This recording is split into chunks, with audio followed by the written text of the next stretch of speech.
The Outlanders Journey. Tier 1, Level 0. Chapter 16. Bach. You sit before a slender elven man with long, wavy black hair and a clean-shaven, angular face. He's about the same height as Mr. Sanos, and he wears a similar robe. This is the second person you've met in many years. "My name is Laurel," he says. You're surprised that he speaks Sylvan, though the accent sounds a bit funny. A slow but graceful drawl. You point at yourself. "I am Buck." Then behind you. "That's my friend, Maya Lee." "Hello, Buck. Hello, Maya Lee." Laurel waves at the two of you. Just moments ago, you were so willing to charge at him to appease Maya Lee, even when you weren't sure if you still wanted to leave. Is this why Mr. Sanos doesn't want you outside? At the first opportunity, you seem willing, even eager, to attack someone. Maya Lee remains standoffish, her fingers pointed and ready to release her blue magic again. She doesn't break eye contact with Laurel as she says to you, "We need to go now." "Where are y'all trying to go?" asks Laurel. His arms are still raised, but he scoots up a little closer. "Don't move," says Maya Lee, her hands quivering. "It's all right," he says. "I won't get you in trouble." He kicks the stone away, whatever that is. He turns to you. "So, where are you going?" "Home," you say. "And where's that?" "Don't tell him," says Maya Lee. But you think you can trust him, somehow. You put your arms up to look like a tree. "The forest. Do you know how to get there?" Maya Lee drops her arms and marches toward you, grabbing your hand. "Stop talking to him! We have to go!" "But we don't know how to get there," you say, tearing away. "Maybe Laurel will help." "No! He's with Sanos! We need to run!" "Are you his slaves? Is that the situation?" asks Laurel. "Maya Lee says she was captured," you say, "but I lived with Mr. Sanos for a long time." "Come on," she says. "We have to go!" "If y'all leave, he will find you," says Laurel, with a firm and matter-of-fact tone. It is a clear contrast to Maya Lee's frantic shouting. "I guarantee he'll find a way to track you both down. Besides hiring competent slave catchers, he alone can use his spellcasting to locate you." Maya Lee's arms go lax. She scowls at Laurel. "How do we trust you?" Laurel reaches a hand into his pocket, and Maya Lee flinches, ducking behind you. "You don't know," he says. "But how do you plan to cross the border? Do you even know where the forest is from here?" He pulls out a sheet of cloth and offers it to her. You look at Maya Lee, realizing how poorly you planned this escape. Laurel seems smart. He asks questions you didn't even think about. "We don't have to listen to anything you say," says Maya Lee. "Sure, you don't," says Laurel. "But at the very least, I know where the forest is from here, generally. You can have it if you want, but I also know what'll happen if you do. He will find you." You turn to Maya Lee. "Mr. Sanos will be very mad when he finds us. We broke his doors." Maya Lee's lower lip begins to quiver, and tears well up in her eyes as she whimpers. "I want to go home." Her voice cracks. "I don't want to go down there ever again. Please just let us go. Please." Laurel scoots closer to her. Very slowly, he reaches his hand out and touches Maya Lee's arm, offering the cloth still. "Maya Lee," he says calmly, "I know you don't trust me, and I'm truly very sorry about your situation. I didn't know. I had no idea that the two of you were down there. None of us up here knew. If we did, we would have done something much sooner." He glances at you. "How long have you two been down there? What kind of labor do you do for him?" Maya Lee has buried her face into your arm, crying quietly. She takes the cloth and wipes her eyes. "I've been here a long time," you say. "Do you remember exactly how long?" I was 10 when I got here. 10? Laurel's jaw goes slack. You look like an adult. How old are you now? I don't know, you say. But Mr. Sanos told me I can't go home to Mama until I'm strong. If I go now, that will hurt people like when I hurt my brother. Hurt? Says Laurel. What's he keeping you down there for? So I can learn magic the good way. Maya Lee wipes her nose, taking in jagged, shallow breaths as she tries to calm herself. We can't control our magic like other people can. That's what he means by hurting other people. All right. What happens when you lose control? Asks Laurel. It makes things happen that we don't want, says Maya Lee. So, y'all are not slaves then? I guess that makes sense considering it's illegal in the city. He puts his finger to his chin, pursing his lips. By any chance, is your kind of magic what we call wild magic? You've heard that word before from Mr. Sanos and Maya Lee. You nod. So, are you more like his experiments then? Maya Lee nods. Laurel lets out a long, drawn-out sigh. Oh, shit, he whispers. Will you help us go home? You ask. Laurel takes a moment to stare at each of you one at a time, studying your faces carefully. He scoffs loudly, then places a hand over his forehead, closing his eyes and scrunching his face in disgust. Integrity my ass, he mutters. I'm a fucking moron. He begins tapping his fingers against his head. Buck, he says, eyes still shut. Yes? Do you want to go home more than anything? Do you have family back home? I have Mama and Papa and my brother and other people, and the bison, and the squirrels and bees and birds. I miss a lot of my friends. I really want to go home, but Mr. Sanos keeps saying I'm not strong enough, and I don't want to hurt people until I am strong enough. What exactly does he mean when he says you're not strong enough? He's teaching me to control my anger. Is he teaching you or experimenting on you? You glance at Maya Lee, who nods at you encouragingly. The big word one, you say. Laurel turns to Maya Lee. And what does he do to you? She sniffles and rubs her eyes, glancing at you for a moment. She then pulls down the collar of her ragged shirt, revealing a deep scar below her clavicle. He wants me to trigger my wild magic at will. I can sometimes do it, but not consistently. When he gets upset, he whips me with his belt, and he doesn't let me eat. You hear, in a flash, the vague memory of Maya Lee's screaming in the other room.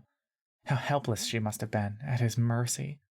At the very least, you are bigger than Mr. Sanos, but Maya Lee is so frail. You notice Laurel's face contorting in revulsion. He also changes our memories, she continues. Whenever he goes too far. Sometimes it works on me and sometimes it doesn't. Whenever I don't do what he tells me, he makes me obey him with magic. Laurel puts his other hand over his mouth now, groaning louder as he shakes his head. What the fuck? He mutters. So, the two of you are from the forest, got captured, and ended up here as torture experiments? Maya Lee nods. Fucking hells. He shakes his head again, blinking rapidly what you realize are also tears. He scoffs, almost chuckling to himself. I knew. I should have fucking known. I knew that fucking... I can't believe I almost believed him. Laurel? You say. The harshness of his voice almost sounds like Mr. Sanos when he's upset. All right. He slaps his hands down on his thighs, and you both flinch. Fuck it. Fuck everything. Fuck everyone. He pulls himself shakily to his feet. I have to help get you out of here. All at once, the trepidation turns to relief and joy. The same joy you felt when you first met Maya Lee. You throw your arms around Laurel. Laurel yelps, and his body goes stiff. Did you just hurt him? You drop him at once. I'm sorry. No, it's all right, he says, chuckling a bit. I was caught a bit off guard. You are very strong. Maya Lee is still cowering behind you. Trembling, Laurel's cloth balled in her hands, but she seems to trust him now. Here, says Laurel. He takes off a strange necklace with a circular golden pendant. Carved on it is a strange symbol that resembles a closed eye. I only have one of these, but it might help. Do either of y'all know how to attune to magic items? You've never heard of this before. You shake your head. I do, says Maya Lee. Laurel nods and hands it to her. It's an amulet that keeps you from being detected or tracked with magic. The forest is to your north. Now, how do you know which way is north? By looking for the mountains. They'll be to your left, and if you stray too far east, look for the coast. The ocean will be to your right. Make sure to travel at night. Whichever way you go, you'll be in farmland territory, so stay low in the grasses and make sure no one spots you. Pick whatever food you can find, just don't steal so much that the farmers notice their crops missing. You nod, trying to memorize all the directions you've just been given. Maya Lee nods too. She probably retained more than you did. She puts the necklace on and examines the strange pendant, testing its weight in her hands. Once you reach the forest, I can only assume that the Aarakocra will let you in, but I've never been there before. To be frank, I don't know what will happen once you leave New Everlawn.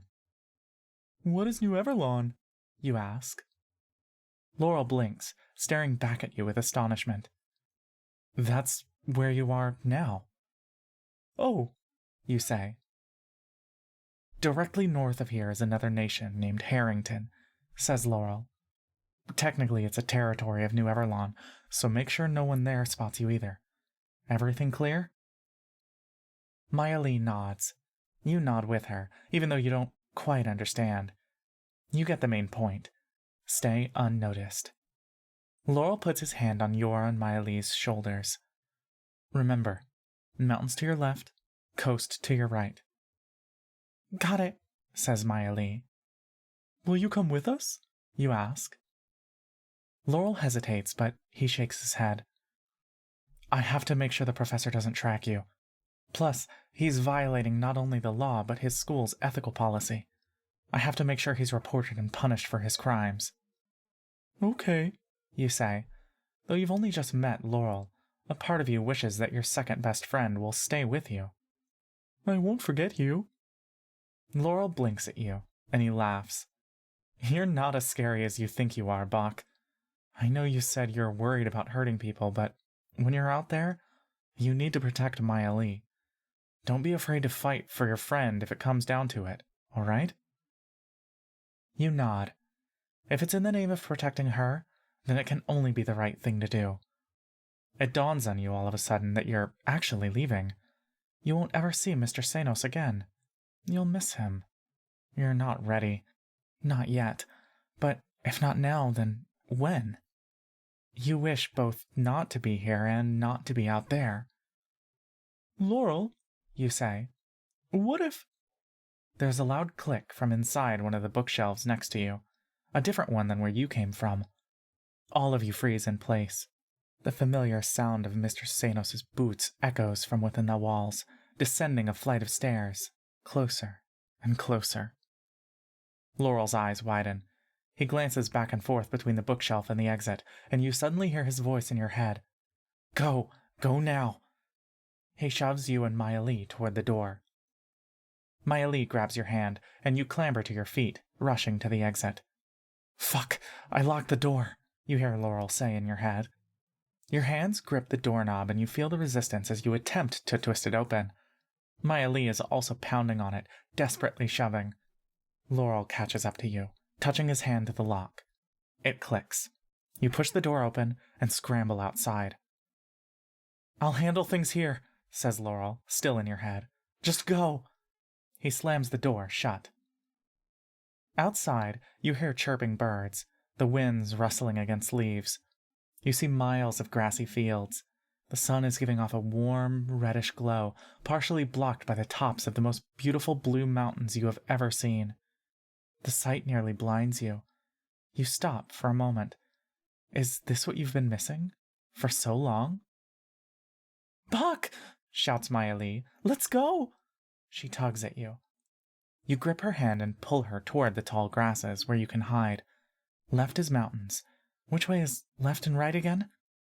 You hear Laurel's muffled voice frantically shouting at Mr. Sanos in a language you don't know. Something shatters, and then there is a loud slam against a wall. You look over your shoulder. The door bursts open, and Laurel is screaming, tearing at Mr. Sanos' robes, and then, in a flash, Mr. Sanos disappears, leaving behind a cloud of fog. Maya Lee shrieks. You spin around to find Mr. Sanos in front of you all of a sudden, half of his face enshrouded by the setting sun. A looming, shadowy figure, wiry fingers reaching toward you. "Run!" shouts Laurel. "Go, go, go!" Maya Lee puts her hands up, shooting her magic at Mr. Sanos, but when it hits him, a shimmering force field appears at the point of impact, absorbing the blast. You can hear Laurel's feet sprinting as rapidly as possible toward you.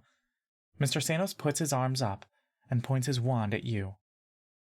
A strange lullaby enters your mind, and your muscles seem to fold over themselves. A heaviness falls over your eyelids. The sky is spinning in these splendid red and purple hues. You collapse to the ground.